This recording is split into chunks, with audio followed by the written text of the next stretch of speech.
Hey guys, Utah Steve here, finally back making a video.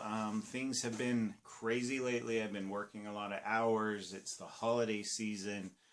I have not been able to get outside and do much, but this is what it looks like outside right now.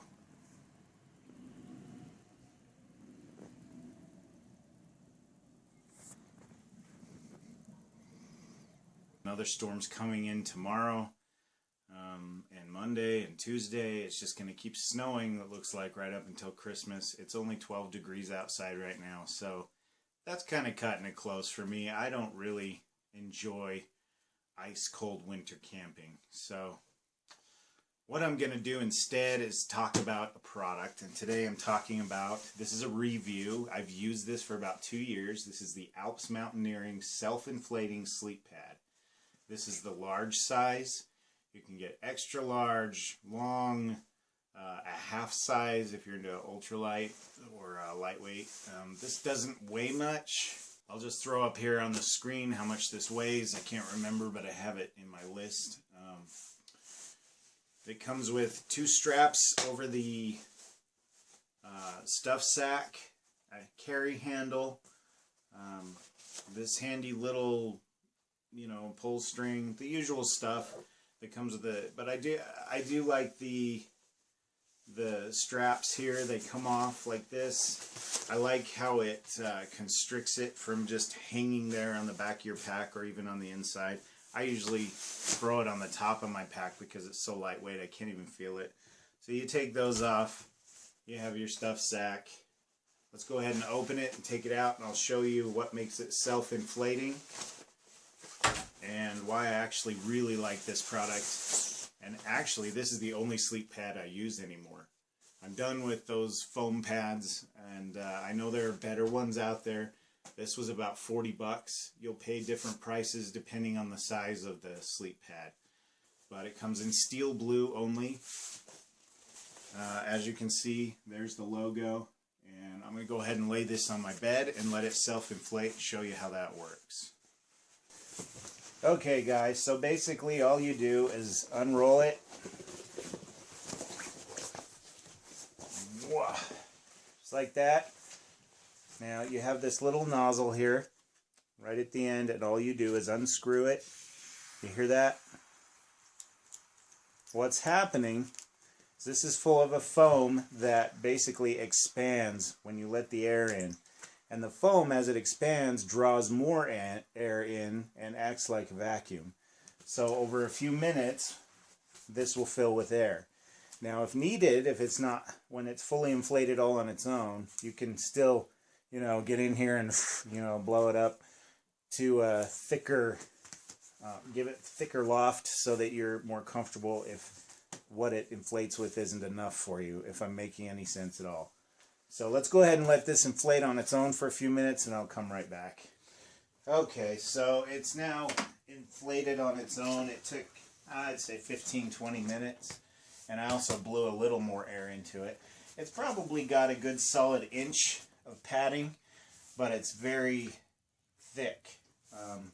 It's called Jetstream foam on the inside. The bottom half hasn't quite filled in, but it takes time. What I usually do is I set up my tent and throw this in and unscrew it and just let it do its thing while I set up the rest of my camp. That way, by the time it's time to go to bed, if it needs a little more air, I blow some more into it and I'm set. Now, drawbacks. Here's the one drawback I've felt about this thing. It's too skinny. It's too narrow. There isn't a wide one that I've been able to find. If I had my way, this would be about this much longer, so it would be nice and wide. It would still fit in my tent comfortably, and basically if I roll side to side, I won't end up on the hard ground with my hip digging into the ground. Now, this changed the way I feel about sleeping in a tent. I hated sleeping in tents until I found this thing. Those blue foam pads you buy at the store for 10 bucks, they'll get you by, but I want to be comfortable, and I don't want it to weigh a lot. So this doesn't weigh very much. It's soft. but when I roll over in my sleep, I've often found myself going off either side because this is probably 1.5 feet across. That's a guesstimate. Let me grab my tape measure. Yeah, a little more.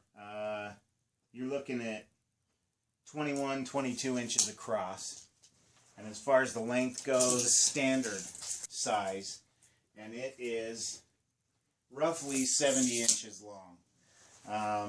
There's also a long and an extra large, and they basically get longer. They don't really get wider, and that's the only thing I would change. Other than that, I plan on using this for years to come. It's been 2 years of use. I actually bought 2 of these. I like them so much. And the other thing is, I always carry duct tape on my trips. If you get a hole in this, slap some duct tape on there. This material, it'll stick to really well. It's a quick way to patch it. This also came with a patch kit, but in a pinch, I just use duct tape. Now, as far as putting it away goes, you don't just roll it up. You basically unscrew this again. Now this doesn't come off. It's just a handy little, I don't know if you can see that. It has vented holes in the top to let the air come through, and you never have to lose your lid, which is good too. But to roll it up, basically you unscrew that, and then there's a whole process.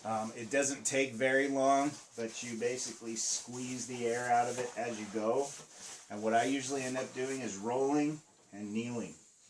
I don't know if you can hear the air coming out, but I roll and kneel until the sound of the air stops. Then I roll and kneel, and I just keep doing that until I've got it as compact as I can all the way to the end.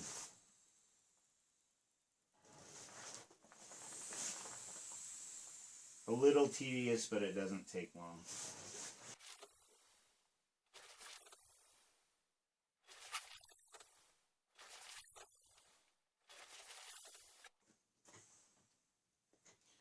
And once you have that last bit rolled, while you're still kneeling on it, you just tighten up the valve, and it holds it nice and vacuum sealed, so it'll easily go back in your stuff sack. Oh, the stuff sack also comes with these little pockets for whatever you need them for, but it comes in handy to put the loops in so you don't lose them. If that's what you want to do. You can of course discard the sack and the loops for weight reasons, but I don't mind bringing them along. It kind of keeps everything together, so I have more room to put other things in my pack. So we just slide it in there really easy. There's no stuffing involved. It compacts really well. We just slide these over. Some people might put these over the pad itself and then put it in.